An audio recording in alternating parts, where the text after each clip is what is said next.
Hello, everybody. Welcome back. My name is April Marie. Today, I have a pleasure of speaking with one of my personal favorites, but don't tell anybody. That is Ray Spalding. How are you doing today? I'm good, Miss April. How you been? I'm doing good. Why are you laughing? I'm being honest.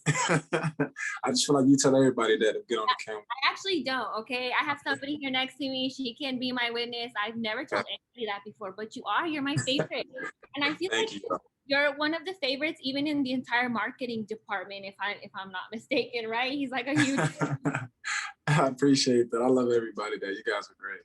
That makes me very happy. But aside from that, how are you doing? Where are you at? I'm well. I'm doing great. No complaints at all.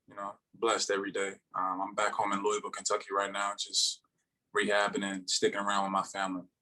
Nice, very cool. Yeah, family is where it's at. Okay, so question aside from what we're going to be talking about today, but is Louisville, Kentucky, where the Kentucky Derby is held at, or is that nearby? Yeah, yes, ma'am. It's in Louisville, Kentucky. Oh, nice, nice. So is that like a huge event? Like, is there a lot of an influx of, I guess, fans and spectators hanging Oh, around? yeah, people in Louisville and in generally people from Kentucky, they're pretty big on the Derby and horse racing and stuff. But you Yeah, ask a person like me, it's just another weekend for me. I don't do it. I don't celebrate it. I feel you. Yeah, I feel you. Okay, well, awesome. We'll go ahead and get started, Ray. So, as you know, May is a mental health awareness month, and mental health is becoming a huge topic of importance, primarily to the NBA. They're turning it into something that they want players to actively speak about, which is why I can't thank you enough for even taking the time to talk to me today. But before we get started, I want to put emphasis on the fact that mental health varies across from person to person, right? Something may affect you in a certain way, but it might affect me differently. But that doesn't go to say that my problems are more or less than yours. So I want that to be very clear before we even get started because everybody's mental health is important, whether you're a professional athlete or not. But I'll start off simply by asking you, why is mental health so important to you personally? Personally, I feel like mental health is very important to anyone, given their profession, given their age, gender, race, anything. Everyone goes through it. It's very critical, I think, for every day to have a clear, open mind and just be happy. Like some people, even me at times, just take being here on earth for granted. And the hugest thing you can just tell someone every day is that you love them and they're cared for. And I think everyone needs to know that on a daily basis, especially in the world that we live in today with everything that's going on, from germs and COVID and just different race barriers and stuff that's going on too. Like it's very critical to just make sure everyone around you and the people you love are loved and that they know that. And those are just the little things that I, once again, like you mentioned, that people take for granted, but just telling somebody that you love them, I think is huge.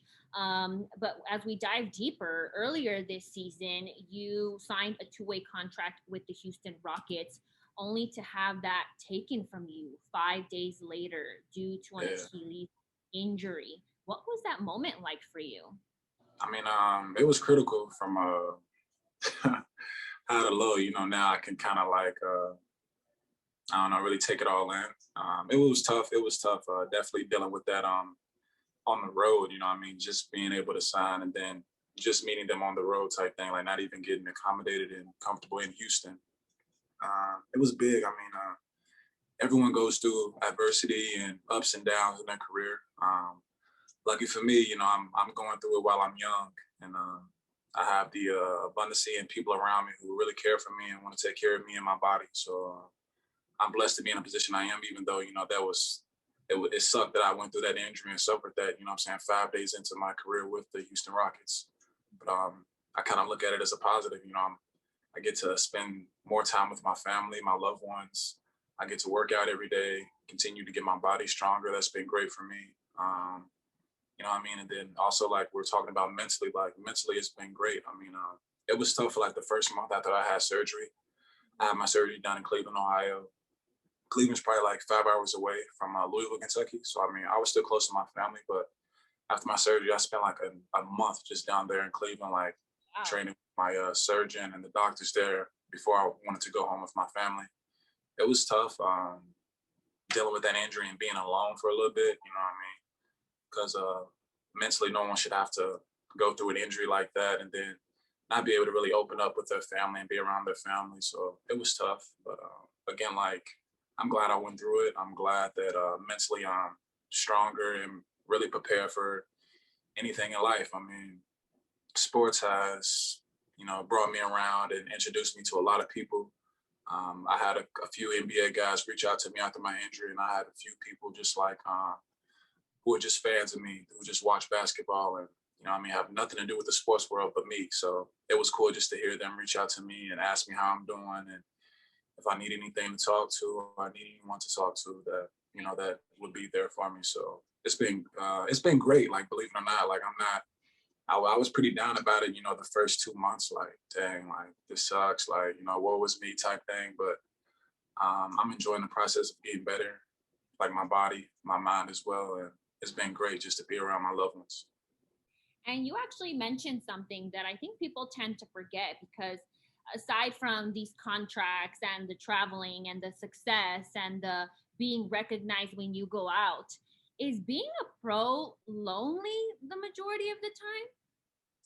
I mean, it is. It just depends on like what you do off the court. I feel like in general, like I'm a real oriented family guy. Like I love being around my family and my loved ones. So it has its times. In my career, like I was drafted to Dallas.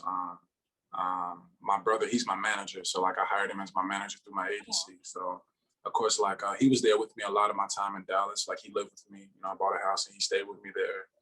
When I do a lot of travel, he's always with me. So I have that outlook of my brother to always be around me.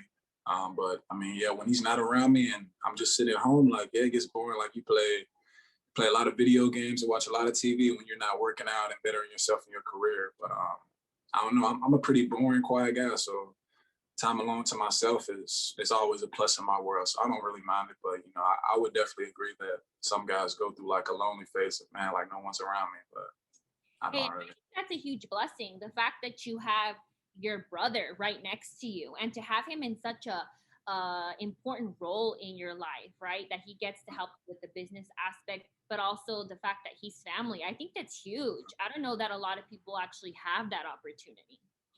Yeah, definitely. I mean, we argue and bump heads, but of course, all family members do that. So it's kind of cool to still like have that outlook of life. You know what I mean? Like, man, like he works for me, but yeah, that's still my big brother. You know what I mean? Like, hey, if I need something done, I know I can ask him about it, and then even if I'm doing something wrong or I need someone to talk to, like he's the first one there to tell me right from wrong and what needs to be done and how to prepare for it and everything. So again, like that's another blessing of mine to have my older brother there for me all the time and have him working for me.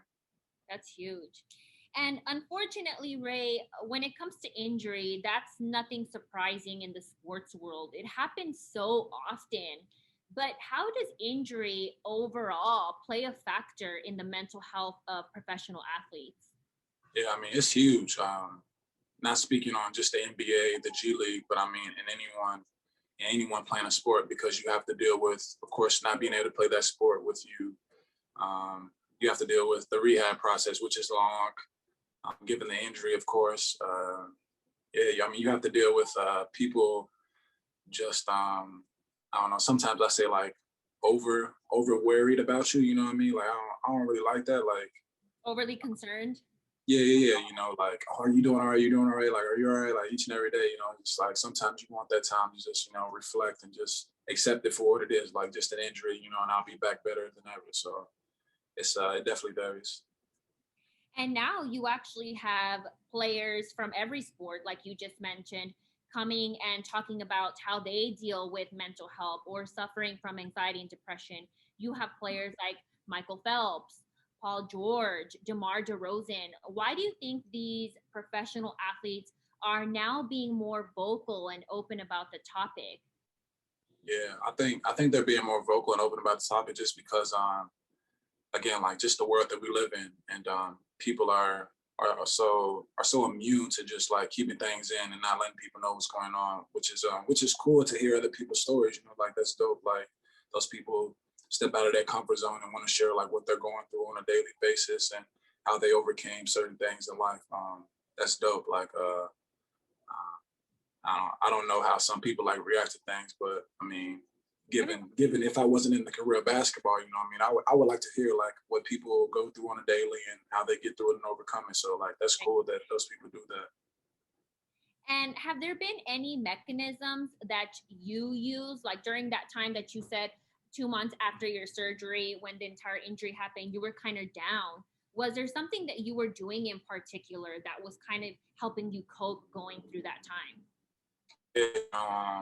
My mom, she got me big on just reading, reading, listening to like a lot of jazz, like blues music, kind of like cooling and soothing, and really just enjoying that time to just reflect and just think. Like I was in my head a lot, just about life and how I handle myself, my career, past, college, growing up, stuff like that. Like I did a lot of FaceTiming with my brothers, my sisters. Um, I say basketball like definitely like plays a role in like time. I take a lot of time. I feel like people take a lot of time. That's something that we take don't really take an accountability about. You know, what I mean, how much time we're given. So I had a lot of time to like reflect with family members, FaceTime them. Cousins like I hadn't talked to in like months or years. You know what I mean? It was just good to like be able to sit down and talk to them and reach out to them and see how they're doing. And it's crazy because at times when you're like down and sad and low, there's people who you haven't talked to in a while. Like they appreciate you reaching out and talking to them. You know what I mean? So like it was cool to like reach out and talk to family members who hadn't seen me in a while, and it made their day. So you never know what other people are going through. And it's funny that you say that about time, because I feel like that's another thing that kind of takes a toll in the life of a professional athlete, because you're going from city to city and you all really, your season ends, but then it's like, okay, off season, it's back to work. So just kind of slowing down the tempo, I think, is huge. And the fact that you started to read books and listen to music, I find all of those things wonderful. And I think other people can apply as well. But earlier on, you did also mention having a support system. How important is it having that, inner circle that you can really rely on whenever you're feeling down? Yeah, yes, ma'am. That's huge. Everyone's different, so everyone has different people around them, different support system, different things they lean on and lean towards. Regardless if it's a family member or just a close friend to the family.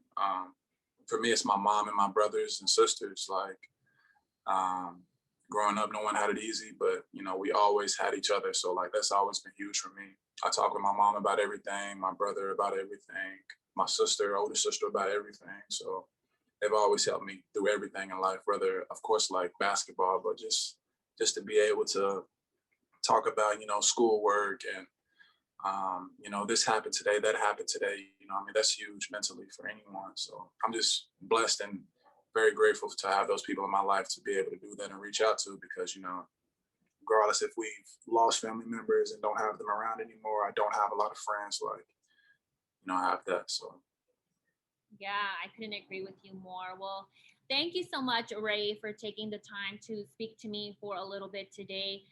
We wish you all the best success here with the Vipers. You're always going to be part of the family over here. You're yes, definitely the ma'am. favorite one. We're Thank you. praying for you. Tell your mom happy Mother's Day on behalf of the Vipers organization. But Yes, again, ma'am. recovery to you, and thank you so much.